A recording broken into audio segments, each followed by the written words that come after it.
Go on, sing it with grace. It's time for Maths with Mr. Thomas. That was beautiful. Chapter 14, lesson number 5, proof by contrapositive. Again, before we jump straight into this lesson, you need to be familiar with the different number sets. Your natural numbers, whole numbers, integers, rational numbers, and real numbers. In the first lesson in this chapter, I went over this page in a little more detail if you're wanting that. But just now, let's move on. So, if you are given an implication statement, you can define 3 related statements. You can define the inverse, the converse, and the contrapositive. And it's the contrapositive that this lesson is all about. But let me show you a little bit about it. Let's take a statement about rain and wet ground.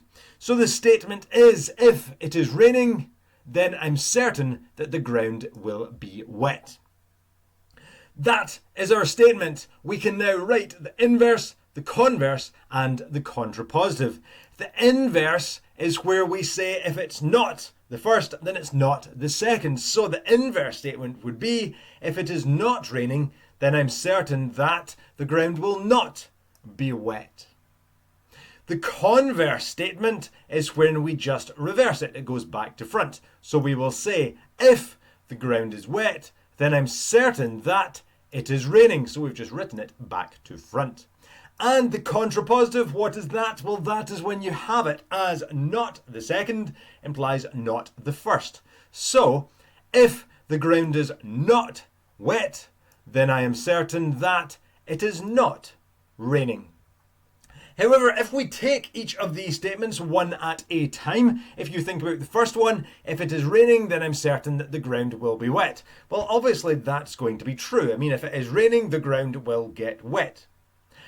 If you take the inverse statement, if it's not raining, then I'm certain that the ground will not be wet.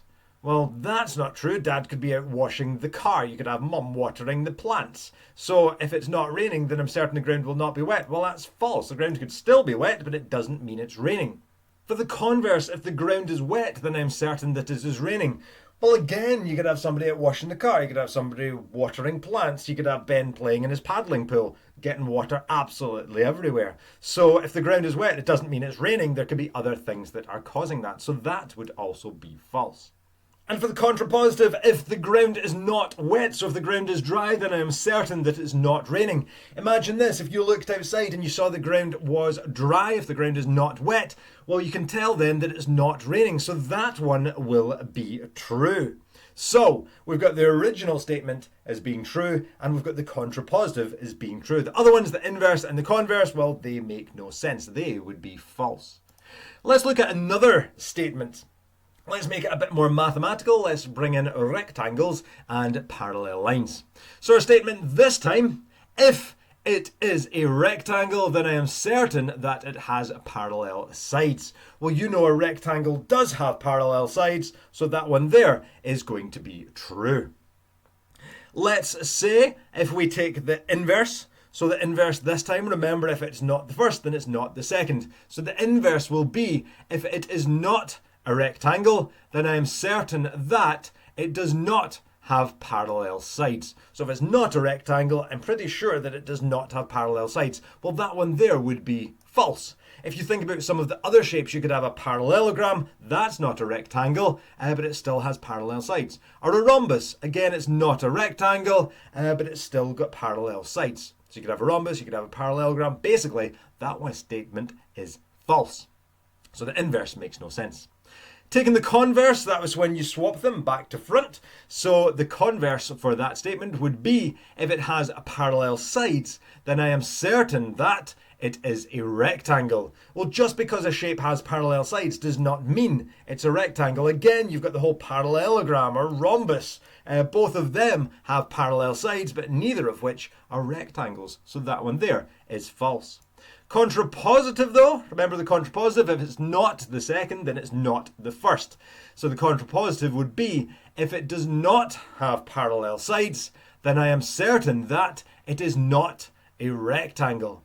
Imagine a shape that doesn't have parallel sides. Well, if the sides are not parallel, well, you could say then that it is not going to be a rectangle, because you know a rectangle does have parallel sides. So if it doesn't have parallel sides, you can be certain it is not a rectangle. So that statement will be true.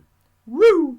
Well, you'll notice for these two statements with the ground and the rain, and for the rectangles and the parallel lines, well, you'll notice that if a statement is true, then the inverse and the converse are usually not true. However, the one that is true is the contrapositive. The contrapositive statement is true. And your contrapositive statement is, well, if your original statement is if A then B, well, the contrapositive is if it's not B, then it's not A. So in terms of maths then, so original statement if A then B, and the contrapositives if not B, then not A. If we can prove the contrapositive of a statement to be true, what that implies then is that the original statement is also true. So in order to write a proof by contrapositive, the first thing we need to do is we write the contrapositive statement. So, original statement if A then B, contrapositive statement if not B, then not A. Step 2, what we do is we attempt to then prove the contrapositive statement. A lot of the time that's just using direct proof. What we should be able to do is to prove that contrapositive statement using direct proof. Woo! That's done. And if we are able to prove that contrapositive statement, well, what that means then, that since the contrapositive statement is true, the original statement is also true. I.e., and then you just write your statement. Let's look at some examples of this then. So example 1, by considering the contrapositive of the statement, if n squared is even, then n is even. Prove the statement to be true for all n belonging to z, and z is integers. Well done. So, our original statement is if n squared is even, then n is even. The contrapositive statement, just remember, if the original statement is if A then B, the contrapositive is if not B, then not A. So in other words, if it's not the second part, so you can say if n is not even, so in other words, if n is odd, and then not the first part, n squared is not even. So again, in other words, if n squared is odd. So, the contrapositive, if n is odd, then n squared is odd. So then n is odd, so we will let n equal 2k plus or minus 1. Here, I've got n equals 2k plus 1, where k belongs to z, our set of integers. So n is odd, so now we need to go about trying to prove that n squared is odd. So we will say that n squared would equal the 2k plus 1 in brackets all squared. And if you multiply out the brackets there, so the 2k plus 1 bracket 2k plus 1, you will end up with 4k squared plus 4k plus 1.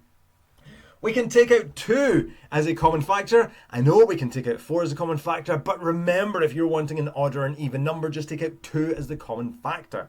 So if we take out 2, we will have 2 times something, which would make an even number, but because we've got this plus 1 in the end, that would always make it an odd number. So we've got it as 2 times something plus 1, where m belongs to z, because we know that the 2k squared plus 2k will be an integer, which means then it's going to be 2 times some integer m plus 1. And we know that because we've got it in the form of 2 times something plus 1, it will be odd. What that means is then that the contrapositive statement, if n is odd, then n squared is odd. Well, we've just proved that. That is true. So since the contrapositive statement is true, what does that say about the original statement? Woo! It is true as well. Perfect. So you can say then that since the contrapositive statement is true, the original statement is also true. I.e., if n squared is even, then n is even. Woo! Example 2, by considering the contrapositive of the statement, if 7x plus 9 is even, then x is odd. Prove the statement to be true for all x belonging to z, your set of integers. So we've got the original statement. If 7x add 9 is even, then x is odd. We need to write down the contrapositive of that statement. So the contrapositive, remember, if it's not the second part, then it's not the first. So the second part is x is odd. So we will say if x is not odd. In other words, if x is even. Then you'll have if not the first part. So we've got 7x add 9 is even. So we'll have 7x add 9 is not even. So 7x add 9 is odd. So if A then B becomes if not B then not A. So if x is even, then 7x add 9 is odd. And that's what we want to prove. So we want to prove that statement. Because x is even, we're going to let x equal 2 times something. So we've got 2k, where k is going to be an integer.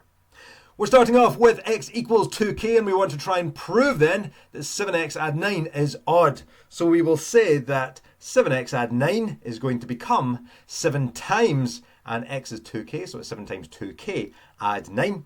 Multiply out the brackets there and you'll get 14k add 9, and we want to try and prove that that is odd.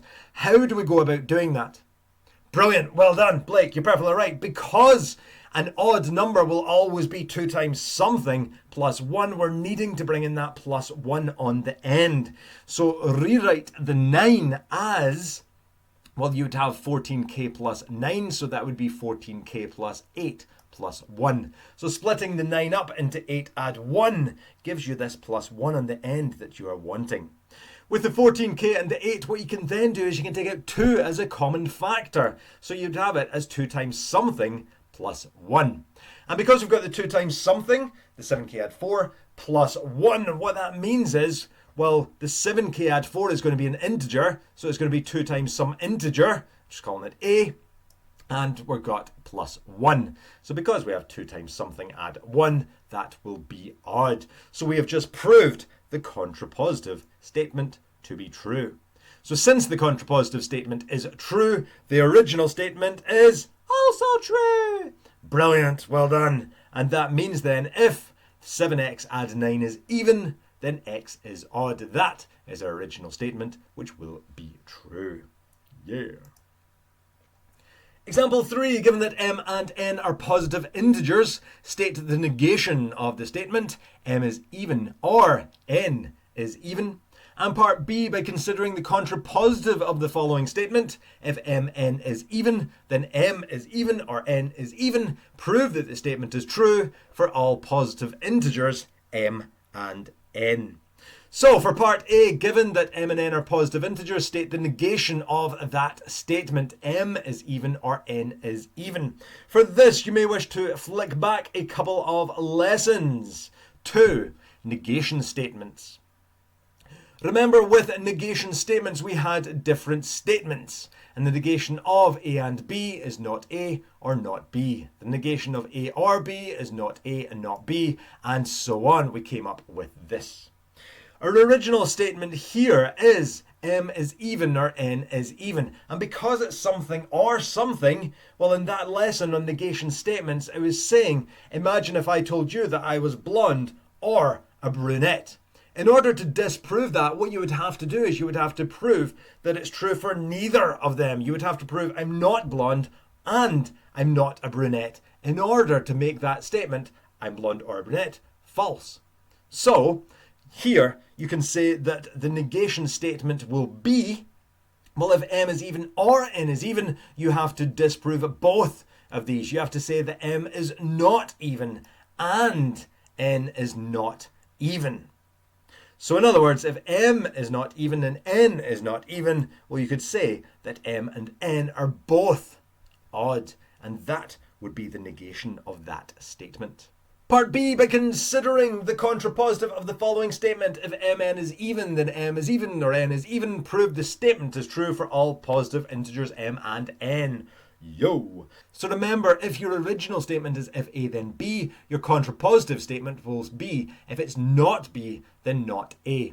So what you want to do is you're really wanting to take the negation of this second part, and that's really just your answer for part A. We add if m is even or n is even, but remember, in order to prove that that is going to be false, you would say that they're both not even. So in other words, they are both odd. It's just your answer from that part A.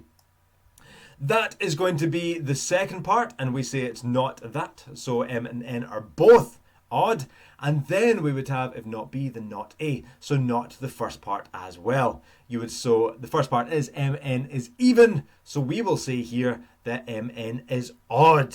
So we flipped it, so if not B, then not A. So that will be the contrapositive.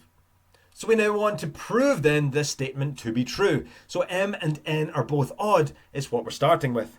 What that means then is m equals, and if it's going to be an odd number, it will be 2 times something plus or minus 1. So I've written 2p, take away 1. N will also be an odd integer, which means you can say that that would be 2 times something plus or minus 1. I'm going to use a different letter. I've got p and q because I want to prove it's true for all positive integers m and n, not just 2 odd integers that are close to one another. So p and q are going to belong to z.